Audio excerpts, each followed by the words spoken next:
For a couple of things. First of all, I want to say that I'm thrilled to be part of the Molly Kelly for Governor team officially. Thank you. And in the past couple of years, I've had my own experience with my dad, my only child. My mom had passed away. My dad was elderly, was diagnosed with a couple chronic conditions that required some care. And he was at home with me for a period of time. He was in and out of the hospital.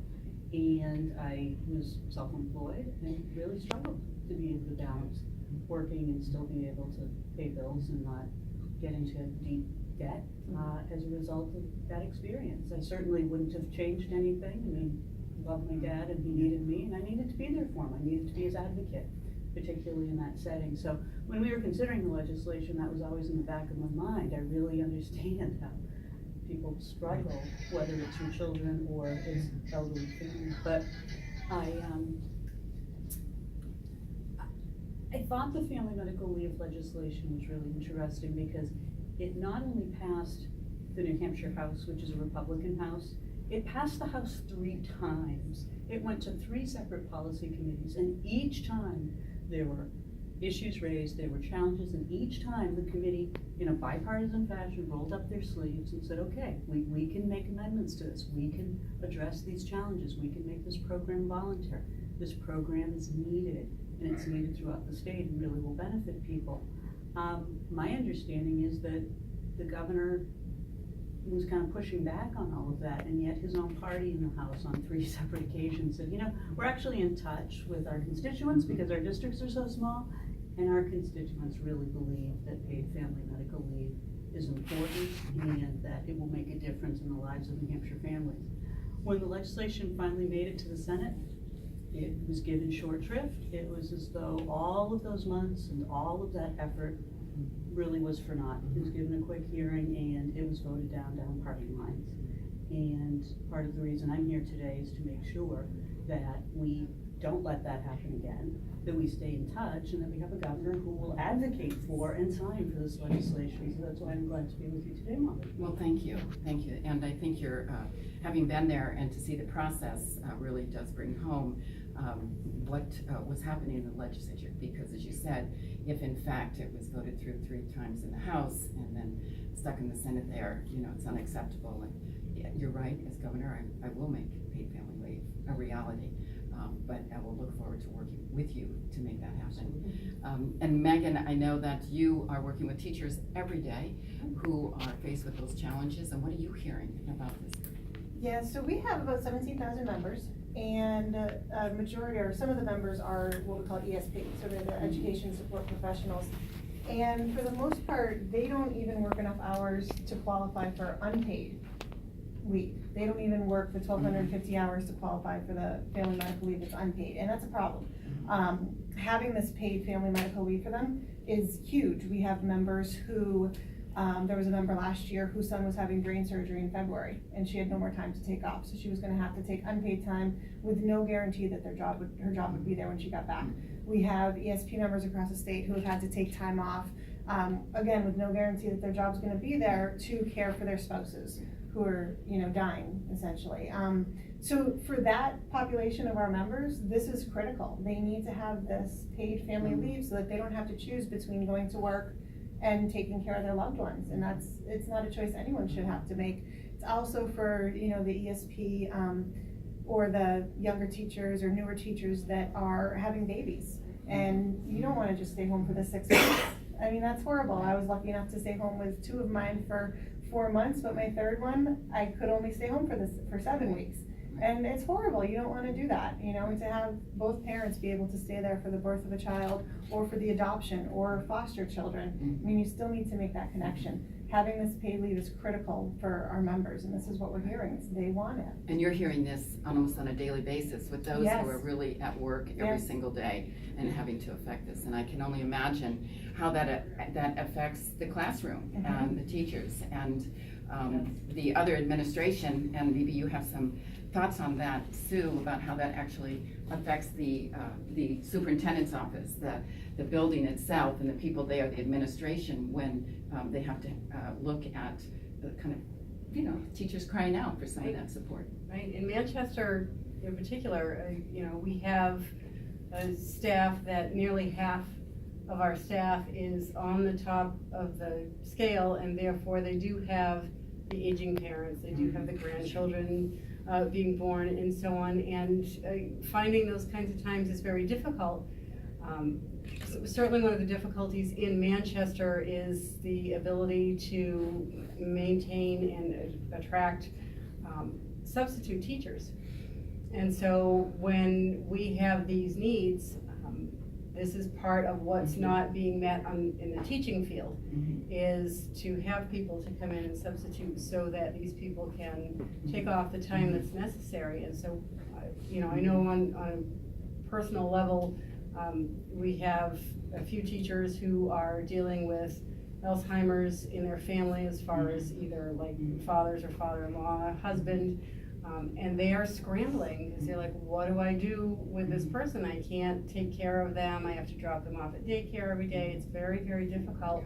And so yes, bringing that into the classroom where you're coming in completely flustered on a daily basis makes it very difficult for us to be able to really give 100% to our students, and certainly that's every intention in Manchester and across the board, is to give 100% to our job. And so anybody in any type of job is looking at the same thing. And I know Candace, you're a mother, and you've been working as a registered nurse and now moving into the teaching role as well. So does what Sue and Megan have been talking about in the classroom and experiencing, does that sound like a vacation to you? Not a vacation at all. So my youngest son is 5 years old. So it wasn't that long ago where I was on unpaid family leave. My job was secure and I could come back, at any time. It wasn't necessarily 6 or 12 weeks. They just, the way their policy was, they just held the job indefinitely. But the problem is that it was unpaid. And so my husband had to work extra to make up that difference. And if you're breastfeeding your child, they're still not, by the end of 12 weeks, they're still not eating solid foods. So then that presents other issues when you go back to work where you have to pump. And then if you're formula feeding, then you have to purchase that, and now you have less funds because your leave is unpaid. So there's those types of issues. You also have to take care of yourself. Taking care of a newborn is exhausting. It's not a vacation? It is not a vacation. Just checking. And so to take care of yourself to the level that you can be a functioning employee is increased effort, and then you need the support of your family. So I was fortunate that my husband was able to do all the cooking and things like that for me, because I was, when my son was nursing from me, I was stuck on the couch, either pumping or holding him or feeding him. They do not follow a 3-hour schedule. It's more, it depends on if they're in a growth spurt. Sometimes it's 1 hour or 2 hours, So true. So even getting up, packing him up and going out, into town to do grocery shopping was effort, So I can't even imagine having to go back to work, in 12 weeks. And then the other thing is, some of these paid family leaves are using your accrued paid time off. And then your 12 weeks also includes if you have to go starting your family medical leave before the birth of your child. So if you have any complications in your pregnancy. Well, if you're taking 4 weeks off, before you even have your child, then that's only 8 weeks postpartum when you're coming back in. It sounds like it's your experience has been that this is something you wanted to do, to be with your newborn. Absolutely. But it also was not something that you put your feet up on the table and relaxed all day. And you wanted to be able to take care of your newborn and to be present and to be able to keep your job and to pay the bills and put food on the table. And so I was going to check with Bonnie, it's just as a teacher. Well, retired. Retired. I can tell you after being home a year, that I see things that I didn't see before with my mom. She's 92, taught in the city of Manchester. And like Donna, an only child.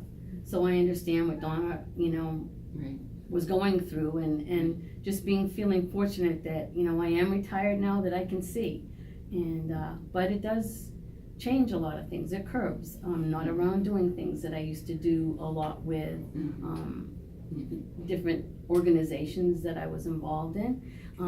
I think back that the last 6 years of my teaching, I was the NEA director, and I would be gone for 3 or 4 days down to DC and so forth, and I would call home every night and stuff, but in the back of your mind is, what if she fell, or what if something happened, and those kinds of things. And now that I'm home and I see, I'm just thankful that I am at that point that I could retire and be home, but I don't know how other people can do that. It's so true. I mean, there's so many things in our life that we plan and we have control over, but so many things that happen to the people that we care the most about, we don't plan when it doesn't go the right way. And I think that's the premise of this piece of legislation. And I think and I believe strongly that being with the people that we care about when they need you the most is a value that we all share here in New Hampshire.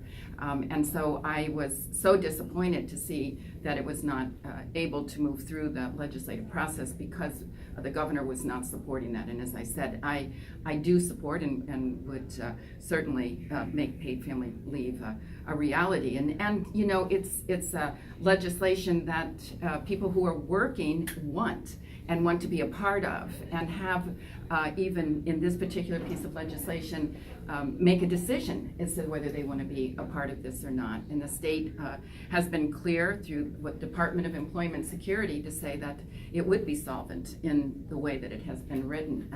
I know you were involved more in the details of that, but the premise of this is all that you are talking about, and I can feel that from every one of you, whether you're in a position as a supervisor, whether you're helping others who are working, whether you're experiencing it yourself. I think it's something that we all agree with, that we have to be able to have that opportunity, and this piece of legislation policy is a way to move that forward. I don't know if you have more to say about that, Donna, because you were there. Just, the number of families, the number of people who came to testify on the legislation in the House, because I attended some of the hearings. I mean, they just had such compelling stories. And, at the time you're faced with a challenge in your family, everybody's first reaction is to care for their family, right? But there were people that were afraid if they lost their job because they were away, then they would lose a health benefit. So they literally were dividing time. There was a gentleman who spoke about his wife who was diagnosed with a very aggressive form of cancer, and he knew that her time with him was limited, and yet he had to go back to a job. There were days that he wasn't at the hospital. He would try to work around that schedule as much as possible, but what kind of a choice is that someone's forced to make, whether to be beside their loved one? And I don't know about your experiences, but I think employers understand.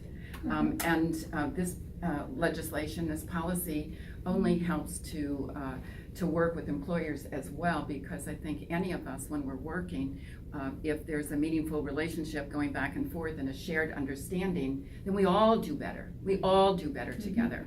And there's that commitment of loyalty. And I think that the legislation, the way it has been written, is that's an integral part of that piece of legislation. So, yes, Candace? Well, I was reading about some of the outcomes about paid family medical leave, and you get less employee turnover, which, segues off of what you were saying as far as, the loyalty between the employee and the employer. If there's less employee turnover, then it's actually cost saving to the company. Yes, I think that we all see that as well. And I think, Bonnie, for your comments are really right to home to say that, what if some of that had happened and been more of a crisis for you when you were quite busy and you were providing a public service? You were teaching and a part of helping other teachers as well. And to have to make a choice about your public service and then your family is not a choice that we should be making. I think what this legislation does is saying you can do both, you can be good at both, and that's the ultimate, I think, goal. I don't know if any of you have anything more that you'd like to add to that. It's been said. I will just say that I'm looking forward to working with all of you, and looking forward to working with Senator Susie in the Senate, and with all of your support from NEA as well, and many employers and workers across the state. We will make paid family leave a reality. So thank you. Josh, Laura, any questions? Well, so what you're proposing, Senator, is the bill that, okay, so, you may know Steve Marchand is proposing a sort of an involuntary program where it would essentially be a payroll tax, would cover all employees, or at least would aim to cover all employees. Why not go that far? Well, a couple things, Josh, is that this bill has already been vetted and tested through the House, that we know that, and moving on to the Senate, I think the fact that it is an opt-out does give workers choices and not imposed on that. And I think when you have language that people have been working on, and we know how difficult that process can be, to have something in front of you ready to go, that's where I would prefer. I don't need to take responsibility for writing the piece of legislation. What I want is to be able to see that it gets through and becomes law. Anyone else? Okay. Okay, Well said. thank you.